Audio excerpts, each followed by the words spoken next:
reading of Briar Rose by the Brothers Grimm.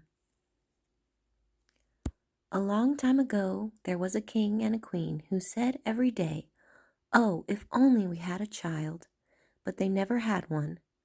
But it happened that once, when the queen was bathing, a frog crept out of the water onto the land and said to her, "Your wish shall be fulfilled.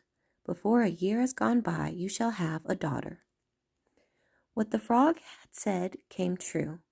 And the queen had a little girl who was so pretty that the king could not contain himself for joy, and he ordered a great feast.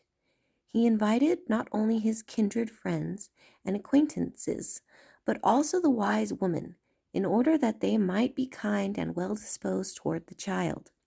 There were 13 of them in his kingdom, but as he had only 12 golden plates for them to eat out of, one of them had to be left at home. The feast was held with all manner of splendor, and when it came to an end, the wise woman bestowed their magic gifts upon the baby.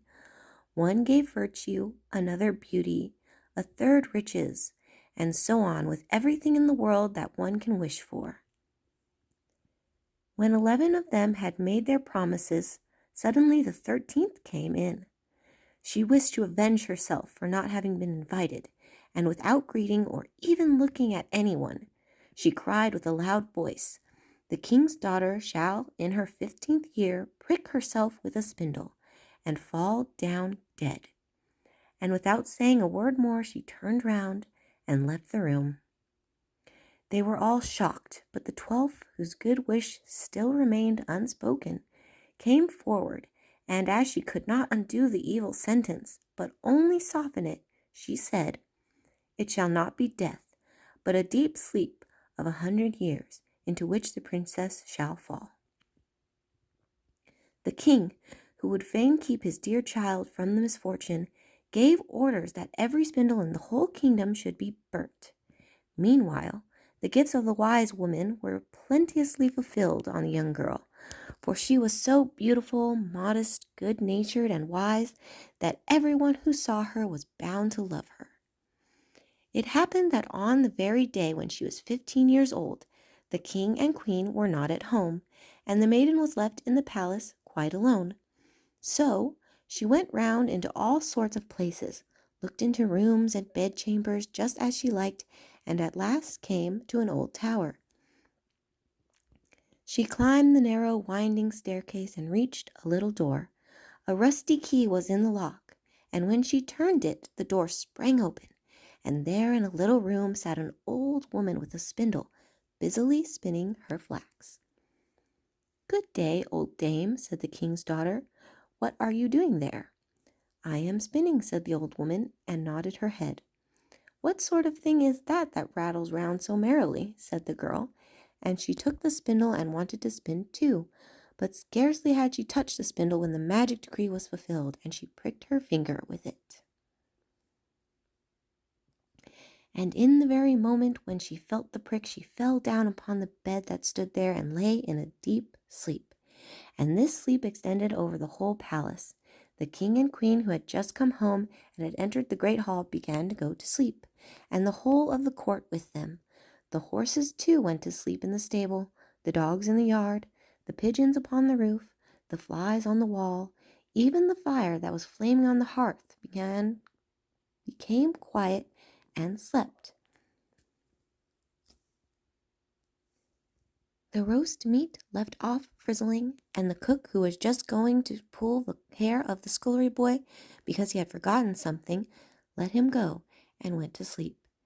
And the wind fell, and on the trees before the castle not a leaf moved again.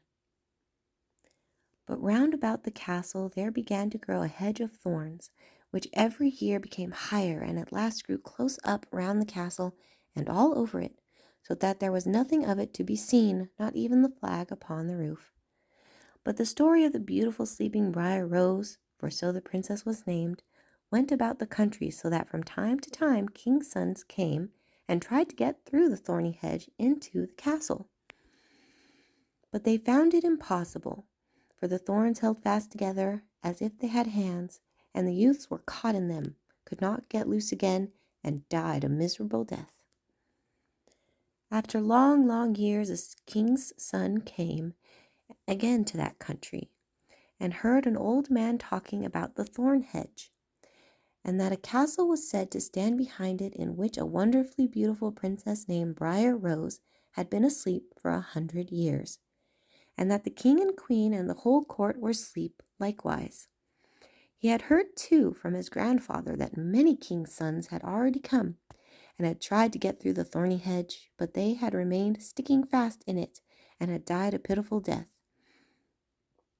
Then the youth said, "I am not afraid. I will go and see the beautiful Briar Rose." The good old man might dissuade him as he would, he did not listen to his words. But by this time the 100 years had passed, and the day had come when Briar Rose was to awake again. When the king's son came near to the thorn hedge, it was nothing but large and beautiful flowers, which parted from each other of their own accord and let him pass unhurt. Then they closed again behind him like a hedge. In the castle yard he saw the horses and the spotted hounds lying asleep. On the roof sat the pigeons with their heads under their wings. And he entered the house. The flies were asleep upon the wall. The cook in the kitchen was still holding out his hand to seize the boy, and the maid was sitting by the black hen which she was going to pluck. He went on farther, and in the great hall he saw the whole of the court lying asleep, and up by the throne lay the king and queen. Then he went on still farther, and all was so quiet that a breath could be heard, and at last he came to the tower, and opened the door into the little room where Briar Rose was sleeping. There she lay, so beautiful that he could not turn his eyes away, and he stooped down and gave her a kiss. But as soon as he kissed her, Briar Rose opened her eyes and awoke, and looked at him quite sweetly. Then they went down together, and the king awoke, and the queen, and the whole court, and looked at each other in great astonishment. And the horses in the courtyard stood up and shook themselves. The hounds jumped up and wagged their tails. The pigeons upon the roof pulled out their heads from under their wings, looked round, and flew into the open country. The flies on the wall crept again. The fire in the kitchen burned up and flickered and cooked the meat. The joint began to turn and fizzle again, and the cook gave the boy such a box on the ears that he screamed, and the maid plucked the fowl ready for the spit. And then the marriage of the king's son and Briar Rose was celebrated with all splendor, and they lived contented to the end of their days.